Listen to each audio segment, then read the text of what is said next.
Radarların yığışdırılması hansısa bir ölkə üçün nümunə ola bilməz. Çünki sürət limitini ləğv edən bir neçə ölkə olub. Sürətli yollara üstünlük verən ölkələr olub. Məsələn, Almaniyada avtobanlarda sürət limiti ləğv olunub və s. Amma sonradan artıq bir neçəsinə gətirib təzədən sürət limiti tətbiq ediblər və radar quraşdırıblar.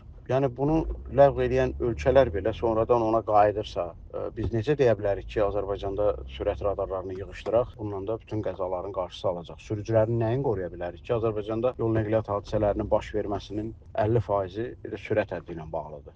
Cərimələrin qeydə alınmasına baxsaq, yenə də yüksək sürət burada birinci yerdədir. Sürət, ötmə manevr qaydalarının pozulması ən birinci yerdə gedən qayda pozuntularıdır ki, yol nəqliyyat hadisələrində səbəbi kimi bunlar göstərilir. Ən çox yazılan cərimələrin ilk sıralarında da bunlar gəlir. Ona görə qəzaların ağırlıq dərəcəsinə nəzər salınır. Yenə də sürət burada öz sözünü deyir. Nə qədər ağır qəza görürsünüzsə, birinci yüksək olub. Yəni biri var iki maşının toqquşması, biri əzilir, kimsə yüngül xəsarət alır, birinin burnu qanayır, birinin başı qaynayır. Amma bir də var ki, 4 adam ölür, 3 adam ölür. Deməkdir ki, burada sürət kifayət qədər yüksək olub. Belə olan halda sürəti ölçmək üçün quraşdırılan xüsusi texniki vasitələr ləğv olunmalıdır və yaxud da olunsa yaxşı olar. Demək, biraz işi bilməyən adamlar üçün bəli, yaxşı fikirdir.